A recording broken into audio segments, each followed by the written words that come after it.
Et oui, sous vos applaudissements, le début de cette vidéo magnifique que vous allez adorer bien entendu, je sors le pointeur laser sans lequel je ne peux rien faire. Et vous avez ici la vidéo numéro 17 concernant le reportage Estos cinco niños sin ser superhéroes vuelan a 400 metros para ir a la escuela. Nous passons à la suite avec du travail à faire à partir du mercredi 27. Alors le mercredi 27, vous avez un travail à me rendre, à me renvoyer par mail. Faites-le, si jamais vous avez un petit peu de retard, c'est pas grave. L'essentiel c'est de me le renvoyer parce que je vais utiliser ces formulaires pour les appréciations de 3e trimestre. Si je n'ai pas d'informations sur vous, je ne peux rien dire. C'est quand même embêtant. Ensuite, je reprends ici le titre de la vidéo, je le répète, Estos cinco niños, sin ser superhéroes, vuelan a 400 metros para ir a la escuela. Vous allez répéter après moi.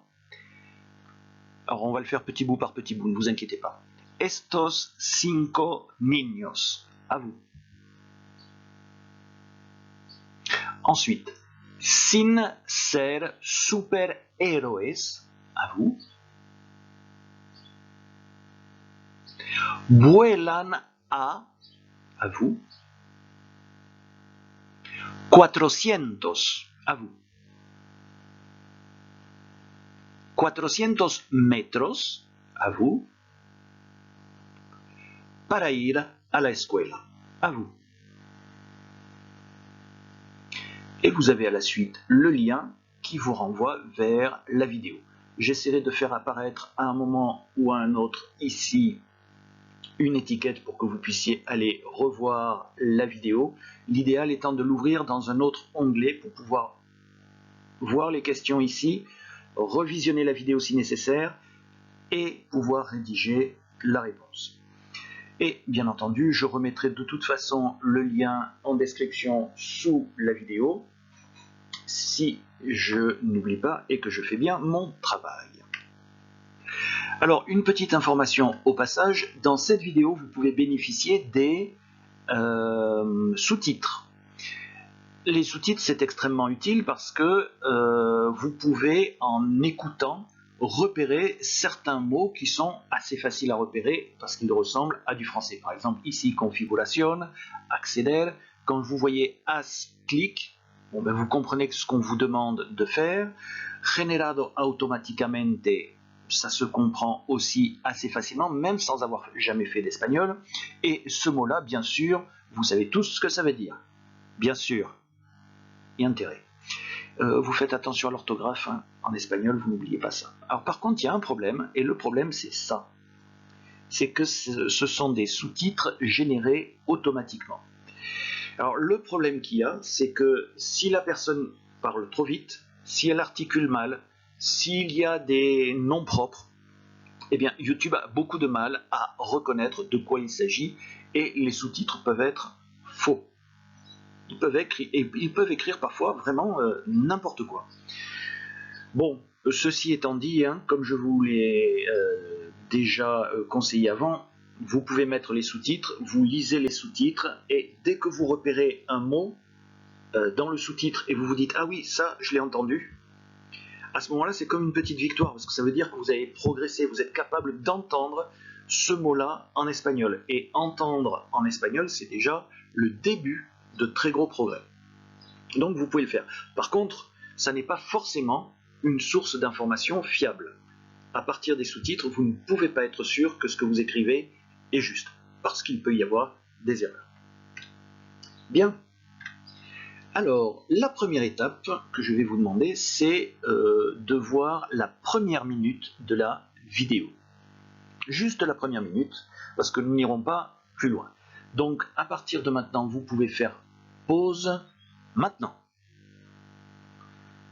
Voilà, donc j'ai laissé passer un petit peu de temps pour que vous puissiez regarder cette première minute de vidéo. Là, normalement, maintenant, doit apparaître quelque chose. Oui, c'est un petit rappel, hein. N'oubliez pas, je vais poser un certain nombre de questions.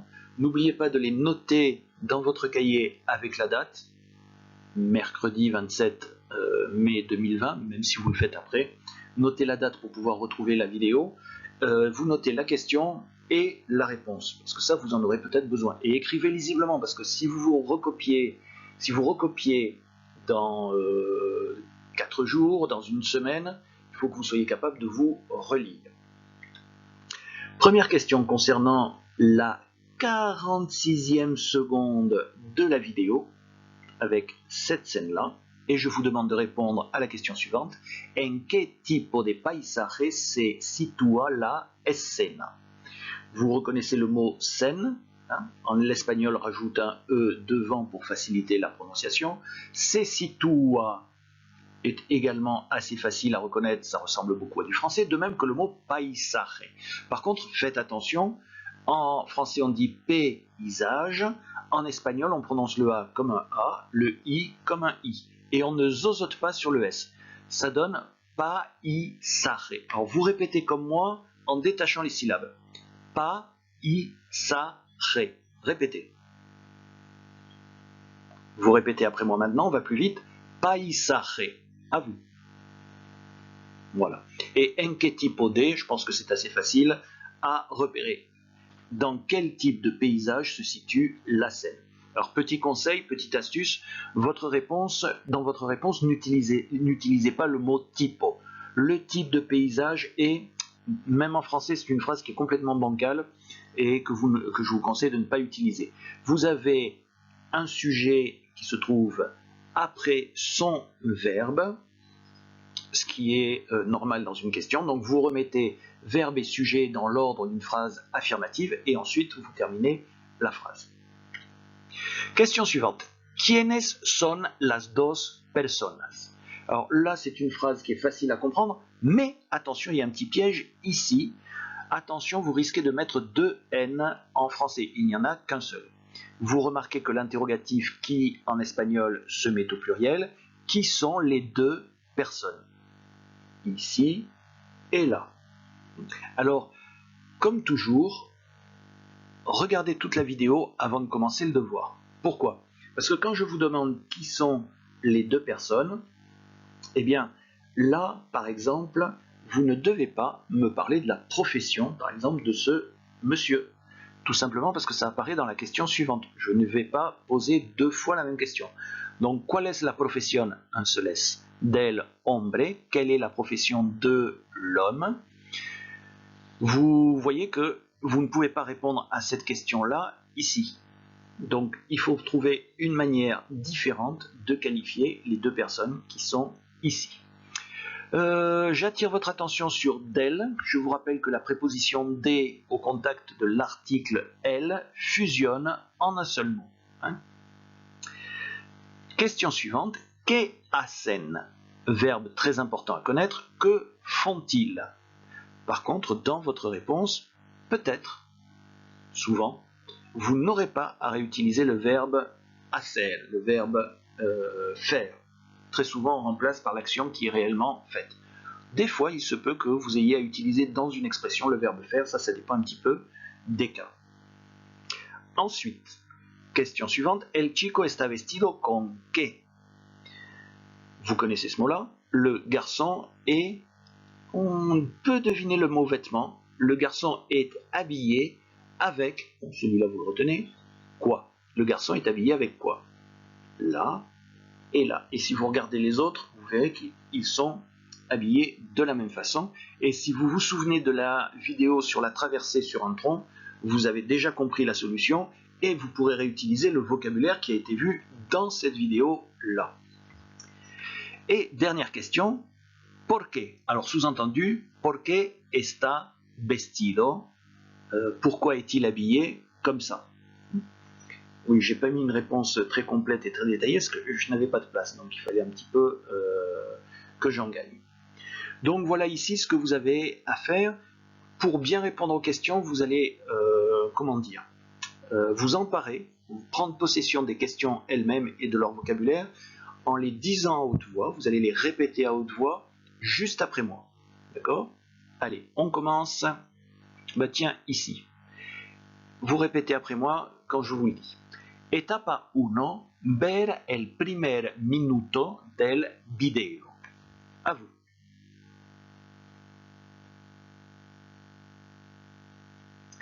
Ensuite, question numéro 1, pregunta número 1. ¿En qué tipo de paisaje se sitúa la escena? À vous.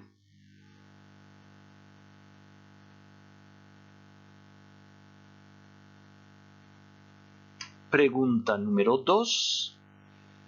¿Quiénes son las dos personas? À vous.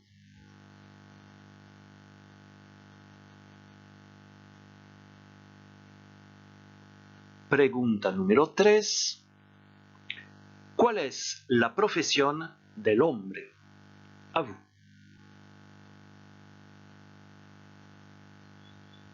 Pregunta número 4.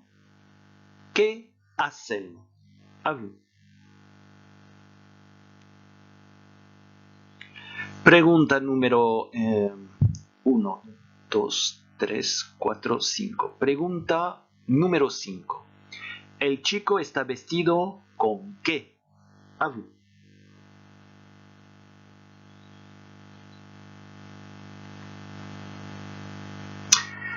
Et enfin, ¿por qué? Oui, j'ai pas dit à vous, hein, ça va, je pense que vous avez compris. Alors, par contre, j'attire votre attention sur un petit détail. Porque en 2 mots, avec un tilde, un accent écrit, ça signifie pourquoi dans une question. Quand vous allez répondre peut-être parce que. À ce moment-là, porque s'écrira en un seul mot et il n'y aura pas d'accent écrit. Porque en 2 mots avec accent signifie pourquoi dans une question. Porque en un seul mot sans accent écrit signifie parce que. Et maintenant, je vais vous demander un exercice un petit peu particulier. Vous voyez qu'on est à 55 secondes du début. Alors, à peu près, je crois que je suis tombé assez juste, mais il faudra écouter probablement un tout petit peu avant et un tout petit peu après. Et pourquoi est-ce qu'il va falloir écouter? Parce que je vous pose la question suivante. ¿Qué dice el chico a la izquierda? Que dit le garçon à gauche? Je vous rappelle, la izquierda, la derecha, arriba, abajo. Je répète, la izquierda, arriba, la derecha, abajo. Et je vous demande donc que dit le garçon qui se trouve à gauche. Pour pouvoir répondre à cette question-là, alors il faudra faire une phrase complète, hein, c'est-à-dire avec le groupe sujet qui se trouve ici, mettre ensuite le verbe et rajouter la réponse que vous entendez. Vous pouvez mettre 2 points, ouvrez les guillemets, et la réponse, vous êtes obligé de l'écouter. Donc il va falloir écouter cette partie-là de la vidéo pour pouvoir l'entendre. Je vous rassure, hein, on ne l'entend pas bien, ça n'apparaît pas dans les sous-titres, mais en écoutant plusieurs fois, vous allez repérer quelque chose que vous entendez très très régulièrement en cours d'espagnol. Et donc, vous vous rendez à peu près, oui, 55 secondes du début. Voilà, vous pouvez faire pause ici et aller chercher la solution. Bah oui, je viens de le dire, pause.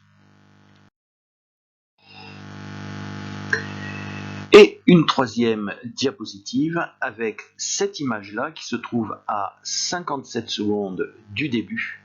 Une partie particulièrement impressionnante. Et je vous demande comme première question, ¿Quién es probablemente el hombre a la izquierda? La derecha, abajo, arriba, a la izquierda. El hombre a la izquierda. Qui est probablement l'homme à gauche? Alors là, il y a un certain nombre de mots qui ne sont pas évidents à prononcer. Il faut bien prononcer ici, vous répétez après moi, izquierda. Vous répétez quand je vous le dis, izquierda. À vous. Ensuite, ce mot-là pose problème à beaucoup d'élèves parce qu'il se mélange un petit peu les pinceaux avec les bleus, bla, baba, etc. Et pour bien prononcer ce mot-là, qui en réalité n'est pas difficile, il faut faire une petite pause ici.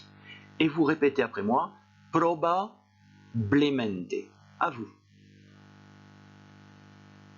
Vous répétez après moi, proba, à vous, blemente, à vous. Vous répétez une dernière fois, probablemente, à vous. Donc, qui est probablement l'homme à gauche? Ensuite, sobre qué están instalados los dos niños? Sur quoi sont installés les deux garçons ou les deux enfants? Là, je les envie beaucoup. A donde van? Vous connaissez donde, cet interrogatif, c'est où, mais précédé de a, ça indique en direction de quoi, vers où vont-ils? Et dans votre réponse, vous allez pouvoir réutiliser le verbe van, qui signifie ils vont, et il ne faudra pas oublier de rajouter la préposition a juste après. ¿Por qué utilizan el cable? Attention, pas de zozotement ici, d'accord? Pourquoi utilisent-ils le câble? Vous remarquez que ce mot-là est la réponse à cette question-là. Encore une fois, je vous le répète, vous avez intérêt quand il y a un devoir, ici quand il y a une vidéo, à lire le devoir en entier, à visionner la vidéo en entier avant de faire le travail. Et ¿qué falta en el valle para cruzar el río? ¿Qué falta, que manque-t-il dans la vallée pour traverser el río, la rivière? Attention, c'est masculin. On dit el río, c'est masculin. De même qu'on ne dit pas la vallée, on dit el valle, masculin. Je vous ai mis un petit indice ici. Je n'ai pas trouvé moins moyenâgeux que ça. Je vais répéter les questions, vous allez vous-même les répéter après moi. Pregunta número 1. ¿Quién es probablemente el hombre a la izquierda? À vous.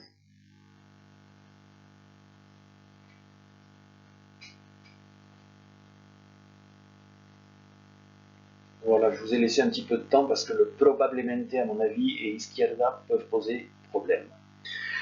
Pregunta número 2. ¿Sobre qué están instalados los dos niños? À vous.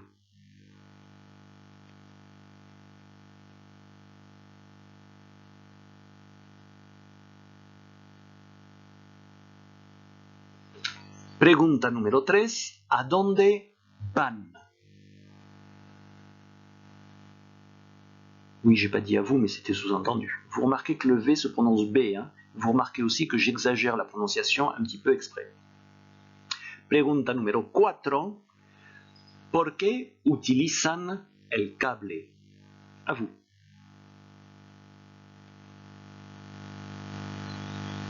Et vous voyez que ce mot-là, qui pourrait être un mot français, la différence se trouve ici. Vous avez un espèce de E muet en français, pas en espagnol, ça se prononce bien E.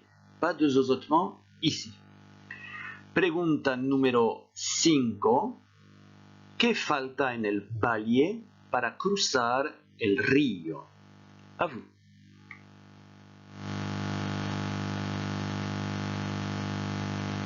Bien.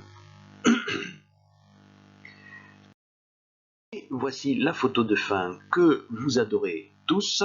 J'espère que vous n'êtes pas en train de bâiller devant votre ordinateur comme ça. De toute façon, vu qu'il a une cravate et un costume, ça doit être plus un employé ou un prof qu'un élève. Et voilà, des applaudissements pour votre mot préféré, je suppose, le mot fin, parce que la vidéo est terminée. Je vous souhaite bon courage et on se retrouve pour la prochaine vidéo.